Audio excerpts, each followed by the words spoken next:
Okay, the Pentagon has just released a 60-page comprehensive report on UAPs, unidentified aerial phenomenon. And in it, the Department of Defense says there is no evidence of any alien visits to our planet. However, the DoD is developing, quote, gremlin capability to help personnel collect real-time UAP data. Joining us now is Ben Hansen, host of Discovery Plus's UFO Witness. You've been reading through these 60 pages so far. What's the top line? What is the takeaway?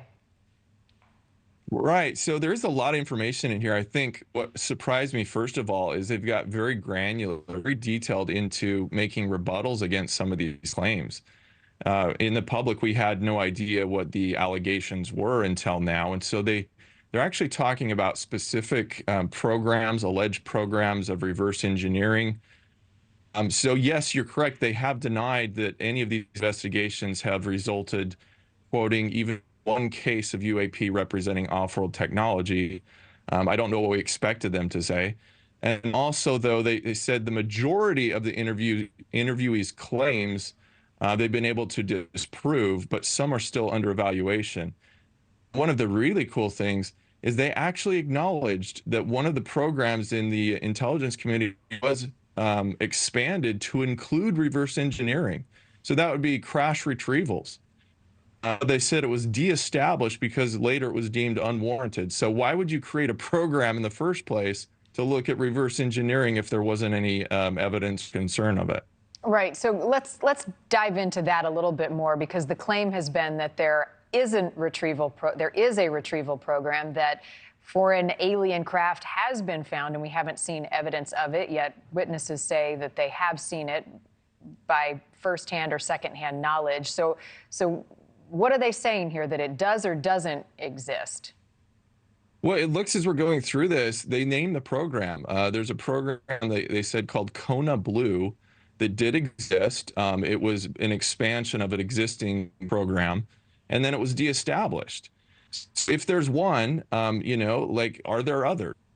So they're saying a program existed, but it didn't find anything, right? That we had this program, exactly. but we have nothing. Exactly. They did not recover any craft. It existed just in case. I mean, it sounds a bit odd that they would even create it in the first place. But there's little nuggets like this, and I think it's going to take days, if not weeks and months, to sift through. They call this Volume 1, and they have a Volume 2. I believe it'll be coming out, but they're going line by line through the whole history back in the 40s and 50s of how each UFO program assessed this situation. Does it do anything to lift the curtain of transparency on this highly reported and peculiar issue? To be honest, I think it's just going to fuel the fire on both sides. The way that this took place with the briefing was a little bit disingenuous, I would say, in not inviting all of the media and press to the press conference. There's a lot of talk about that and why that was not transparent. And now that it's out, they would, I think, like to just kind of sweep it under the rug and say case closed. But yet, Dr. Gary Nolan, made a great point on Twitter, and he said, if you're claiming that the evidence shows there's no evidence, the evidence must be released now. So not releasing that data tells him that something else is being hidden. So in essence, everything that's in the report now has to come out. It's available and classified so that other scientists can review this and say, okay, yes, we come to the same conclusion. Right, disproving it. But if there is no evidence, how can you share it, right, if we have no evidence? Well, they obviously talk to somebody. They talk about all the people they talk to. So how did they come to that conclusion in the first place, right? If you got interviewees saying, hey, I actually touched the craft, or I saw testing of the craft.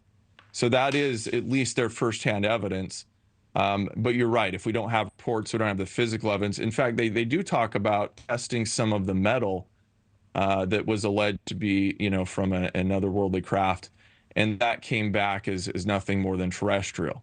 So they look like, I would give them credit that I did not expect this report to be so detailed. There are actual things we can grasp a hold of and say, okay, let's look at this, let's look at that. But at the end of the day, you have to remember that their boss is the same boss of the agencies they've been asked to investigate. Thank you for watching. Go to newsnationnow.com to find NewsNation on your television provider. And don't forget to click the red subscribe button below to get more of NewsNation's fact-driven, unbiased coverage.